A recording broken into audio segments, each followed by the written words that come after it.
Hello and welcome back to episode 6 of the Form First podcast. You are joined by your hosts, Sam and Ben. And before we get into this episode, we have to apologize for our absence last week. I was sick as a dog and unfortunately we missed out because I didn't want to be coughing and sneezing on the podcast. So we appreciate all 10 of our listeners for being patient. That's generous. Yeah, maybe, 5 at most, but we are back and we're here to stay. So, welcome. That's it. Welcome. Good to see you. Glad to have you back. I missed you. It's great to be back, mate. I got back on Saturday, just gone. It's Wednesday when we're filming this. And as I was driving into work at 5:30 a.m. with the tunes blaring and highly caffeinated with my double shot coffee, I was really looking forward to getting back in and seeing all the clients and getting back to training clients, and just love being in this space surrounded by you legends. Yeah. I mean, come on. What a space. So good, mate. I know, and we have a new piece of equipment in the gym. How good. We've got and we didn't have a choice. Well, it's basically, we didn't need it, but it's to feed my crippling Facebook marketplace addiction. So Sam's been banned. I've got his mobile currently. I've got multiple accounts, mate. You can't ban me. But for the listeners who aren't a gym member here at Form First or not a client, we have an incline hammer strength press. Heck of an equipment. Plate loaded.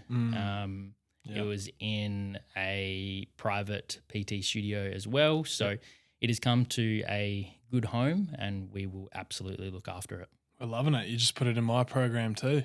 I did. It's in my program as well. Oh, yeah. Yeah, I tried it yesterday actually. And it's delicious. You're stoked, aren't you? Yeah, so good. Love a big chest pump. So we ran a Q&A on our socials a couple of weeks ago. And of course, we never got to answer those questions due to last week, but we would like to go ahead and answer those questions this week and start the pod off there. So the first question, is it normal to leave the gym without feeling cooked, even though you did a solid sesh? Is it normal to leave the gym not feeling cooked? Yeah. So as in you go in and you had a great session, you had progressions on your chosen lifts, and you walk out and you go, I feel like I've got more in the tank, even though you overloaded in that particular exercise or day. Great question. Yeah. Totally normal. Yeah, for sure. Absolutely. Normal. It's normal and it's not a bad thing. That's almost, to me, that sounds like a good sign. It's a great thing because let's be real, like say for an example, it's a push day and say your split is push, pull, lower, upper, and you've got another push based exercise on your upper body day. You want to have some left in the tank for that upper day. Like you don't actually want to be finishing the session being like, my chest is going to fall off and it's going to take me 2 weeks to recover from this. You actually need to feel like, right, that was a great session. I progressed on my movements, and I know in 3-4 days time I'm going to be training chest again. So I need to make sure my recovery is good so that I can push again and make some more progressions. Yeah, absolutely. I think everyone goes through it. Like I think I've mentioned this before. Every time I worked out and didn't do cardio after and absolutely cook myself, I felt naked. I felt like I didn't even go. I felt like I didn't work hard enough. But it's nice to not feel cooked after a workout. I appreciate that feeling now. Like I love feeling like I do like the feeling of feeling cooked, and I'm like, all right, that's the sign that I've worked hard. Yeah, I think that's the thing. Yeah, the main people that I see asking this question is people that don't follow a particular program typically.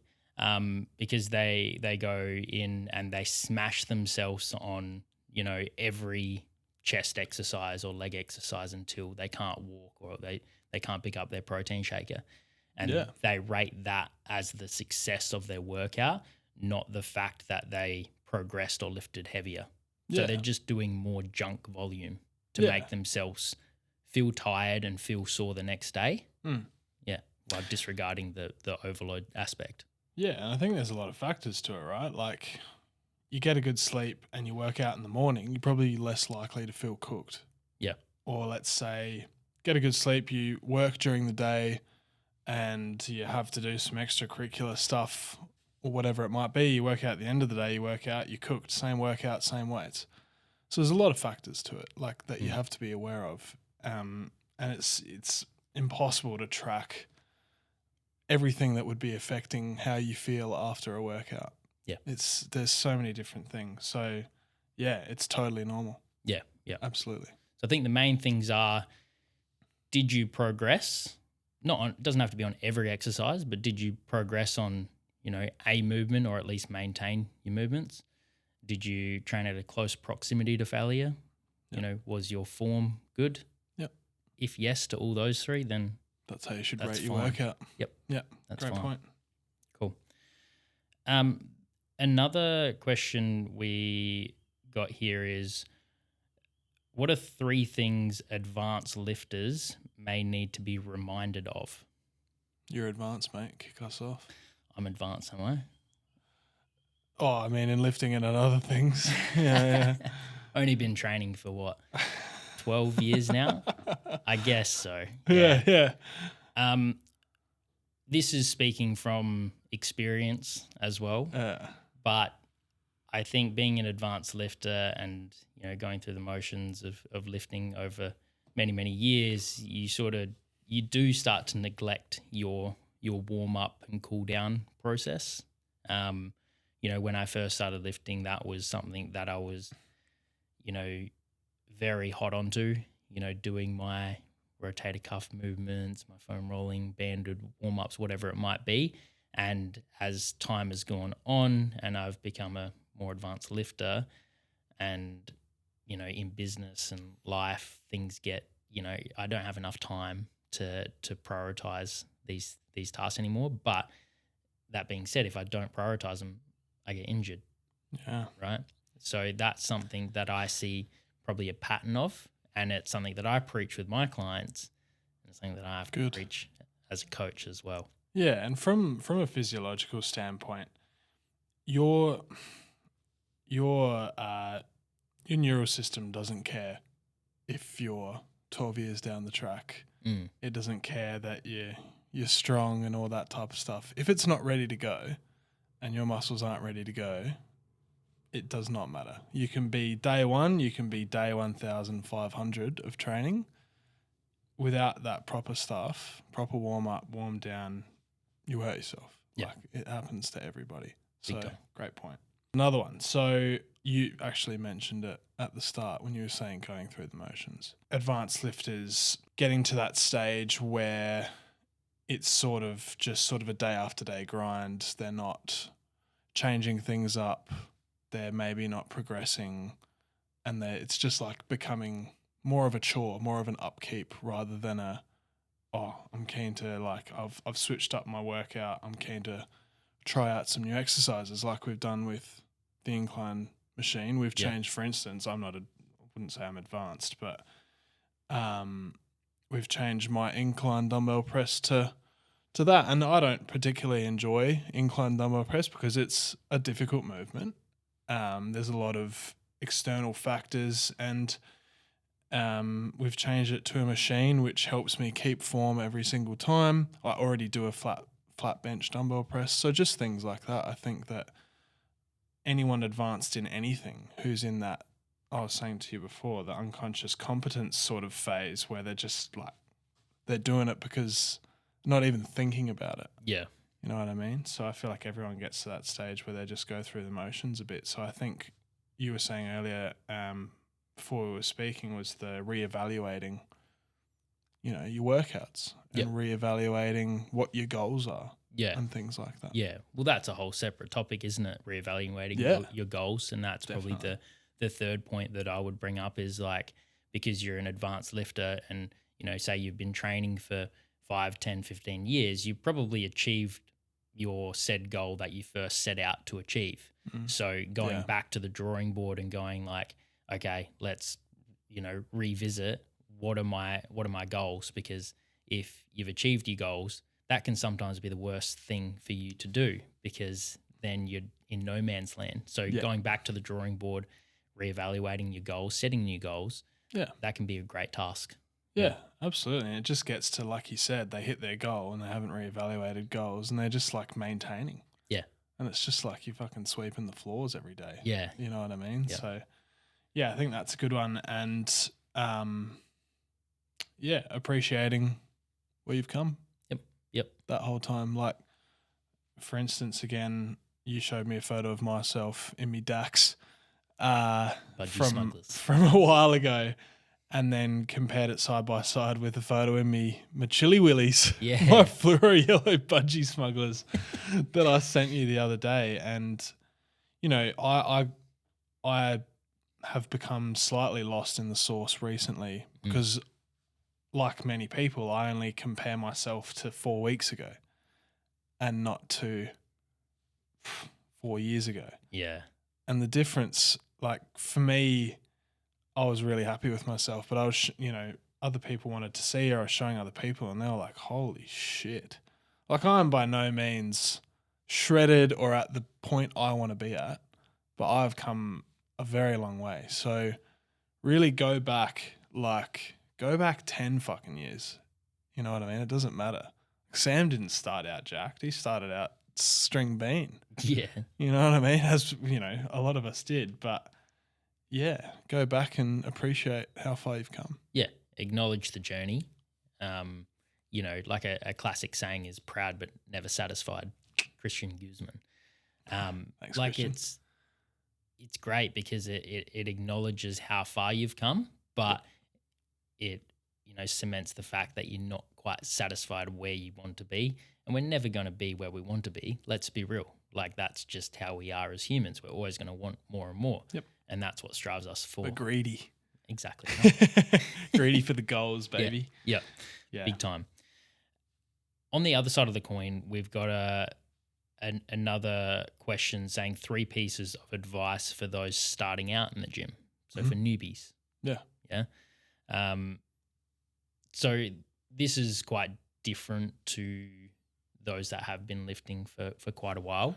I think some of the biggest mistakes I see with beginner lifters is they're not tracking their input and output. So they're not tracking their food and they're not tracking their training. And don't get me wrong, you can still make great progress by not doing it. But if you're really serious about it and you've got very specific goals of getting down to 10% body fat, whatever it might be, or even just losing, 10, 20 kilos, like a considerable amount of weight, it's going to be a lot easier and you're going to get better results if you can track everything that's coming in and everything that's going out as well. Yeah, definitely. And I think that this can tie really well into what we we're just talking about that's the start of appreciating where you've come from. So in saying for weights, let's say you start at 15 kilos per hand, whatever it might be for, RDLs, chest press, whatever it might be. A year down the track, see how far you've come. It doesn't even have to be for that practical type of application. It can also be for, wow, I've become so much stronger. And that just, those positive reinforcements that you can give yourself, that your coach can give you, that the people around you can give you is only going to drive you forward. Yep. That's something that I can take from personal experience as well. Yeah, definitely. Yeah. Yep. Absolutely. Any more there?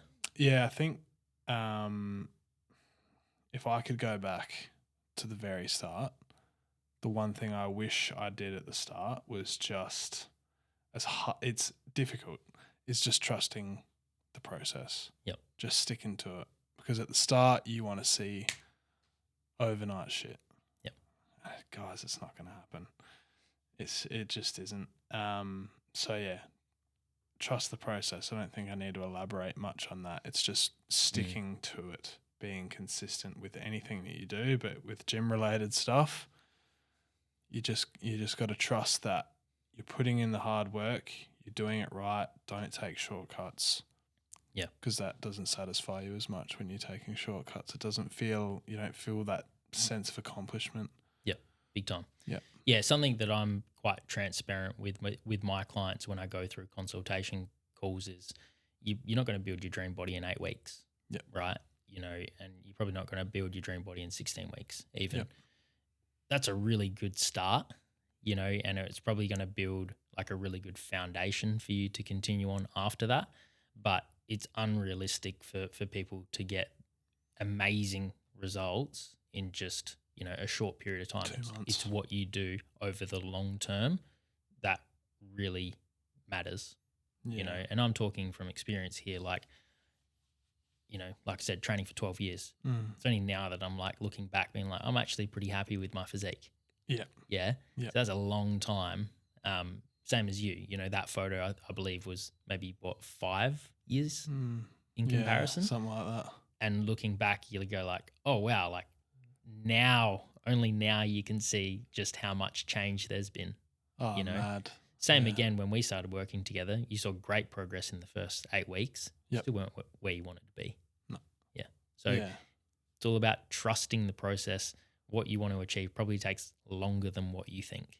Yeah, and those first 2 to 4 months, 8 to 16 weeks, it's very educational. Not only is it educational from coach to client, where the coach is, trying to give you that foundational knowledge about, tracking workouts and all whatever form and all that type of stuff, but it's you learning about yourself, learning about your body.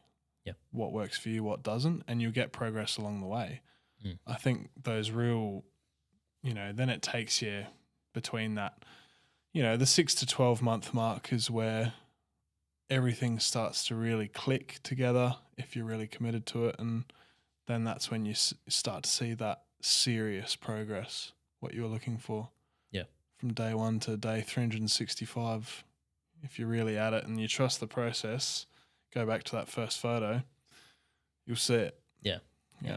And I would say the third one would be, if you've got a very specific goal, find someone that has done what you want to achieve, whether that be like a bodybuilding preparation or get down to a certain body fat percentage, or whether that's, a business coach to achieve opening a gym or achieving some financial figure. Find someone that's done what you want to achieve and get them on board as a mentor or a coach. Yep, absolutely. Because it'll get you closer. It'll get you to your goal a lot quicker by learning from the mistakes that they've already made. Cheat code. That's it. Yeah, love it. There is obviously a financial investment in that, but you need to value what is your time. If you try to do it yourself and spin your wheels for 6 to 12 months and then you go and invest in that coach, you've just wasted all that time. A huge amount of time. Of progression. And don't get me wrong, you can do it on your own with your own research. Like there's loads of free resources out there these days, but the approach might not be suitable to you. Yeah, not tailored. Yeah, I love that. The final question that we're going to go over is, how many exercises or sets constitutes a productive workout? It's a difficult That's a tough one. Yeah. There's no, I know we spoke about this at links in the last podcast. There's no magic number. Like it depends on your training frequency, how long you've been training, what your specific goals are, etc. Yeah. But I think as a general rule of thumb, like if you're a beginner to an intermediate base lifter, I think 3 working sets per exercise is perfectly fine. Yeah. And doing probably 5 to 6 exercises per workout would be a good shout. Yeah. If you're more of an advanced lifter, I would say 2 working sets. Yep. Because you're training harder at a closer proximity to failure. And exercise-wise, probably 5 exercises per workout. Yep. And notice Sam said working sets because we should always be doing warm-up sets. Yes, sir. Take notice of that. Say, for an example, if you were doing a bigger compound lift, say barbell squat, bench press, row, that sort of thing. How many warm-up sets would you recommend or do yourself? I think for me, I do a pretty comprehensive banded warm up to start. And then I will do, it's funny, it probably depends on the day, it depends on how my body's feeling. Like if it's a colder day or if I'm feeling a bit tight or a bit tired or something like that, I'll do 2 warm up sets. And I'll never go above the repetitions of my working set. I'll generally keep it under because I do worry about fatigue. All we need to do is get the brain woken up, get the nerves woken up, get a bit of the blood pumping, and just, alert the body that it's about to be under stress. So I would do half to 75% of my reps. Yep. At a, 10 kilograms less and then 5 kilograms less. But typically I do 1 warm-up set. Yep. But yeah, your bigger movements, you'd probably want to be striving for 2. Yeah, at least. 2 warm-up sets. The heavier you go and the stronger you get, the more warm-up sets you need. Yeah. Basically. Like, absolutely. Going back in the day to my lifting journey, like I could walk in the gym and grab the 20, 25 kilos and do a dumbbell press easy. Yeah. Like no warm-up set because the weight wasn't very heavy. Exactly. Should have I still done warm-up sets? Yeah, absolutely. Yeah. But now lifting, 40 plus. 40, 42, 45 kilos on a dumbbell press per side, I do 4 warm-up sets. So before I go into my working set. So it depends again, but on those compound lifts, I would say anywhere from 2 to 4. Yeah. On your accessory lifts, 1 to 2. Yeah. It's fine. Yeah. And just be intuitive with it and how you feel. Like Sam doing 4 warm-up sets or me doing 2 doesn't mean that that's going to work for you. Try and pay attention to how you're feeling. Like if you don't feel ready for the heavier weights, then don't do the heavier weights. Yeah. And it sounds simple, but it can be a difficult thing to be aware of. So just see how you go. It's all about figuring it out. And it's not to say if you do 1 and not 4, you're going to fucking snap your arm off. Yeah. It's just you might feel different afterwards. There might be a little bit of a niggle, or afterwards you might just feel a bit sore. And you're like, okay, maybe I should have given my body another chance to warm up a bit more.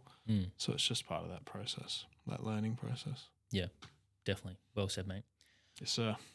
I want to move on to a conversation that I had with one of my clients the other week. They're going through a cut at the moment and like absolutely killing it. Like rate of loss is trending down very nicely and we're somewhat in an aggressive cut because we have a very specific end goal and target that we want to hit. And this, I'm not going to name any names, but this particular client was coming in and saying, I'm really tired, I'm really fatigued, I feel weak, the weights feel heavy.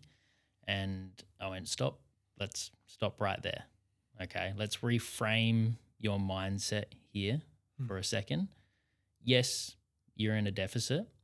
And yes, you're going to be feeling tired, you're going to be feeling fatigued, and the weights are going to be feeling heavier. But if you are always playing that over in your mind over and over, guess what? It's going to feel 10 times harder. So I reframed her mind and I said, look, let's focus on the feeling of you're in a deficit, yes, acknowledging that, but also saying I've got enough fuel. I'm getting enough fuel for my workout and thinking about a positive mindset behind training. And before you lift the weight, just going like, yeah, I've lifted this before, I can lift it again. Yep. I've still got the same amount of muscle right now, so I can still move the same amount of weight. Yeah. She went away, thought about that, and the next week came back. Big drop on the scales, weights went up, and went like, wow, that was a huge change for me, just that mindset switch. Yeah, definitely. It's 100% of the people that have those goals go through that exact mindset. Like, especially, if you're obviously hyper aware of your hunger and what you're going through on a day-to-day basis in terms of what you're eating and how you're feeling in the gym and things like that, then yeah, that mindset's super common and super understandable. But reframing the mindset, that's just like an absolute game changer and an absolute must.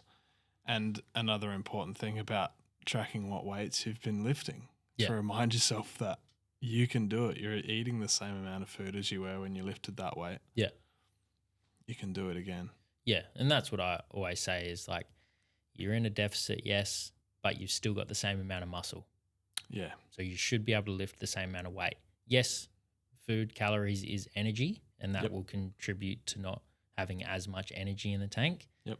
But you really have to psych yourself up and be very positive about it so that you can push the weight. There's someone on Instagram that I follow, and before they lift the weight, they just say light, and then they lift it. Ronnie Coleman. Yeah, lightweight, baby. But it's like that positive self-talk. Yep. If you, before you lift, you go, man, this feels heavy. It's going to be heavy. Well, guess what? It's going to be heavy. It's heavy. Yeah. But if you go in saying it's light, then it's light. Yeah. If you blindfolded yourself and you let someone else put on the weight, 2.5 kilos more, I guarantee you'll be able to do it. Yeah. Absolutely. Yeah, 100%. Yeah. I think that's a mindset that I sort of got in a couple of months ago with being in a deficit was, I've just come out of my main gain phase. I've set my weights. I'm not going to be able to go up in weight. And all I've done ever since is go up in weight. And that's just from that belief and that self-talk. And I self-talk myself differently. I don't call myself a stupid C or anything like that anymore, or like a fat C. Nah. but I guess I had a question for you. In that, for me, I use creatine quite often, and for particular days in the gym, I will use a pre-workout, whether it's stim, non-stim. For me, I use creatine because I know the facts behind it. I know the science behind it. And I know that passively it works well for me in helping with energy and things like that, and brain fog especially. And pre-workout has helped with sort of that post-workout feeling the pump, feeling like you've worked hard. But for me, it helps. Even though I'm aware of it, it helps with the power of that placebo.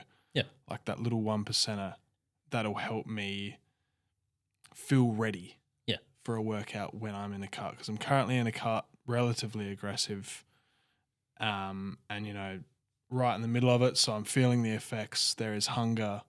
There is lulls in energy and things like that. So are these things that beyond self-talk, which is the most important part of that is not a 1%er. Yeah. That is an 100%er. Are these things that you then mention to your clients? Yeah, for sure. I only mention supplements, stuff like ergogenic aids, performance enhancers like creatine and pre-workout when everything else is in check. Like, understood. If a client is 20% adherent to their training and nutrition and their, really negative headspace, will pre-workout or creatine help them? No, absolutely not. But if they're bang on with their training and nutrition and they add in something like creatine and pre-workout to the equation, especially during a cutting phase, that could be a little bit more motivation for them to progress. Yeah. Yeah. And it does passively provide assistance. But Definitely. People are obviously looking for active assistance as well. Yeah. But yeah, that was just something that sort of popped up in my head was, half of the reason, if not more of the reason why I use these supplements is to get my mindset going. Yep. like I said, even though I'm totally aware that it's me trying to give myself placebo, Yeah. it for me it works. Yeah, It definitely. works really well. I guarantee if I had a pre-workout, I blindfolded you, had a pre-workout and I had a sugar-free cordial next to each other, and I gave you the placebo and went, I just gave you pre-workout, go train. I'm sure you'd have a great session, Yeah. right? It's the routine and the placebo and the thought of having the pre-workout that really helps. Just gave you 500 milligrams of caffeine, bruh. Or it could have been the actual pre-workout double scoop. Yeah. Who knows? Yeah, who knows? Yeah. You never know. In pre-workout, there's ingredients aside from caffeine and citrulline and things that give you energy and muscle pumps. There's another ingredient called beta-alanine, and that gives you the tingles, the paresthesia, and it basically doesn't do much for weightlifting, right? It's a lactic acid buffer, so it's actually more useful for endurance-based sports. So like running, swimming, cycling, longer bouts of energy, right? Hectic. So, but it's so popular in pre-workouts because you feel it. Yeah. You get the tingles. So as soon as you get the tingles, everyone's like, I'm ready gassed. to go. Otherwise I'm going to itch my eyes out. Oh, dude, there was one time. Oh, so funny. I told you about this. There was one time I had a client. No, what was it? I'd misscheduled a client and I was about to work out, and I pumped like a 2-scooper. I can't remember if it was stim or a non-stim, but I had some time blocked out in my calendar, and a massage client rocked up as I was like warming up for my workout. And I'd taken this pre-workout, absolutely sent it back. And 5 minutes into my massage, I was G'd up. My face was going like crazy. It could have been the best massage I've ever given in my life. Maybe it was just those tingles are just like, they just make you feel like make you feel bloody unbelievable. So I might just keep taking pre-workout 7 times a day before every massage. Perfect. Yeah, it worked really well for that endurance, like you said. Yes, yeah, the longer bouts. Yeah. Totally. Oh, I think that that client came out pretty sore though. I might have just gone crazy. But yep, that checks out. Yeah. Oh my God, nice one. Awesome. What's next? So next up, since we're coming into the warmer months, I'm getting a lot of my clients going into cutting phases. So a common question is, how can I enjoy events without cheating on my diet? Wedding season's obviously coming up. Big time. We've got, Christmas parties, all that sort of stuff coming up, warmer months, birthdays, whatnot. So a common way that I like to approach this is calorie banking. And for those of you who don't know what calorie banking is, say for an example, you're on 2,000 calories per day and you've got a wedding coming up on the weekend. You want to go and enjoy it. What I suggest is you reduce your calories down by a small portion throughout the week. So say Monday through to Friday, you reduce your calories down by 100 calories. So you consume 1,900 calories Monday through to Friday. And ideally, you reduce those calories down from carbs and fats and you keep your protein the same. Yep. Come Saturday, you've got an extra 500 calories to play with on top of your 2,000. So you've got 2,500 calories to play with. You can modify that day. You can modify that day. Yeah, that day might mean, hey, I'm gonna fast in the morning. I'm not gonna have breakfast, or I might just have a protein shake. Might have a light lunch, and then the dinner meal might be at the wedding, and that dinner and drinks. Will account for a couple of beverages of choice, plus the meal, and you don't really have to stress about it too much because you've already created a buffer there. Yep. Yeah, that's a good one. That's one that I will be using quite a bit.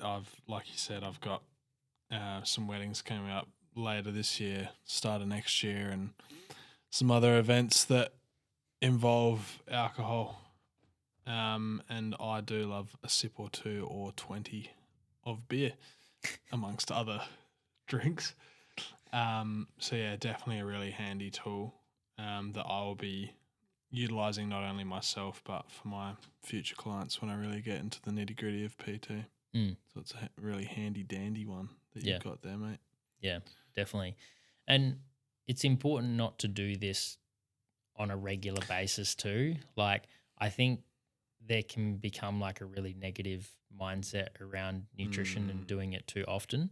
Just give yourself the excuse all the time to go ham. Yeah. Like if you're trying to be in a build phase, for an example, and you're trying to put on muscle, and then every weekend you've got something on, so you bank 500 calories every week, then you're in a deficit, and then you don't end up making any progress from a muscle gain perspective because you're in a deficit, right? Or it gives you the, I guess, mindset of, oh, I can go out and have a cheat day, on the weekend because I've calorie banked all week. Well, you're about to cancel that out pretty quick. Yeah, exactly. You'll just go ham. And yeah, for those people in that build phase, once you cut out a couple hundred calories, you get hungry because you're so used to, eating that amount of food and your metabolism's so high that you cut out a couple of hundred and your body's like, dude, what the fuck are you doing? Like, feed me, please. And no, alcohol is not nutrition. So it's not, you were not replacing them properly there. So yeah, that's a good one. For those who do enjoy a beverage, what are some potentially lower calorie options out there in comparison to, getting your higher calorie options? Do you have any input there? Oh, as in like literal names of certain drinks? Yeah, like if you were to go out and you were like, oh, I'm going around to a mate's house and going to have a couple of bevies, like what would you usually pick if you were asking conscious? the pro? Yeah. Oh no. Low calorie. Yeah. Obviously, we've mentioned before, alcohol per 1 gram has what, 7 calories? Yeah, 7. Yeah, 7. Yeah, so that's almost in line with fats. Yep. Like, what is it? Carbs and proteins, like 4? Yeah. So it's very calorie dense. So it's you got to be careful. Like, there's really popular ones at the moment. They do a really great job. The drinks taste fantastic. And let's say you have 500 to 600 spare calories and you want to get 6 or 7 drinks in. South Avs. Yep. All right, good one. Now we're talking alcoholic. Yeah. Right? These are seltzers. These are vodka and soda water, basically. Vodka and soda water. Yeah, skinny bitches. Yeah. Is the term there. So yeah, they're a really good one. They're about 90 per drink. Yep. As compared to, let's say, Corona, it's probably around 200-ish. Yeah, getting a bit up there, less. I'd say. Yeah. Maybe a bit less per Corona. So 3 Coronas, there goes your calorie bank. Not to scare anyone, but that's just the reality. So they're a really good one. Obviously, your mid-strength beers. Now, I know there's a couple of people who enjoy being inebriated, and mid-strengths might not get you there, depending on who you are. But yeah, mid-strength beers or even Hard Super Dries for an alcoholic beverage are 100 calories per, which is pretty good for a beer. Yeah. And, it's not going to taste the best, but there, gets past. Better Beer's a good one. Yep. They're around 90 as well. Bit watery. Non-sponsored, by the way. Bit watery. We'll never be sponsored by alcohol. We're in the wrong field to be sponsored by beer. Yeah, Better Beer. I have every now and then. But to be honest, I think, if you calorie bank or not, it's about the other 6 days as well. Like if you calorie bank and you go over and you've left yourself 600 but you've actually had 1200, you fix it up. We have some exciting news coming up. Woo! So what is it? 6th of October. Yep. The Shred and Sustain Challenge, which is formerly the Summer Shreds Challenge. Let's go. Back. Let's fucking go, baby. So this is an 8-week challenge. It's a fat loss challenge to get you in shape for summer. I've ran it in the past twice, so this will be the 3rd one, and had amazing success with with clients. So it's back and it's here to stay. And Ben is going to be our accountability coach. Let's go. Which is very exciting. Yeah. So if you're listening to this podcast and you're thinking, I do actually need to trim up a few kegs, whether that be a couple of kegs or whether it's maybe a little bit more, like 5-10 kilos, this is for you. The reason that the name has changed to the Shred and Sustain from the Summer Shreds Challenge is we're not just like every other challenge where they put you in a really harsh deficit, they get you shredded, and then they get your transformation and say, see you later. This is an educational process. So it's meant to shred you down for summer, but also educate you so that you can sustain those results over summer and for the foreseeable future. Yeah. I won't only be an accountability coach either. I'll be a willing participant. As I have some goals as well to cut down.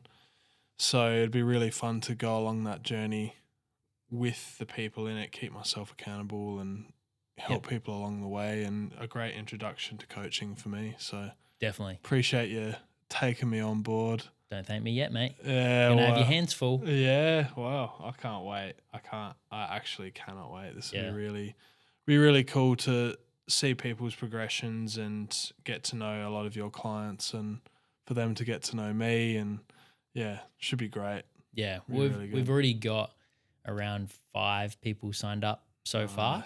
Last challenge. Start now, guys. Get a had- head start. Yeah, that's Get it. a head start. Last challenge we had 20 people Awesome. on board. We're going to be capping this one at 30 so Nice. that we can control and make sure that the quality is good. So if this sounds like something that you're interested in, like send me a DM, SammyShreds_coaching, or Form First Studio, or Ben or Remedial on Absolutely. Instagram. Reach out. We'll be happy to jump on a consult call with you to make sure it's going to be the right fit for you.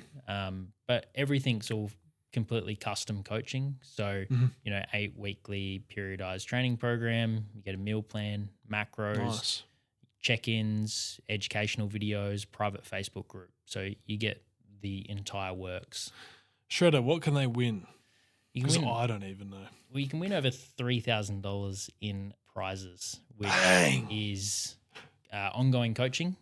With Sammy Shreds and Ben, and also we got some supplement and clothing vouchers as well. So nice, that's awesome. Yeah, very very exciting stuff for the winners and runner up.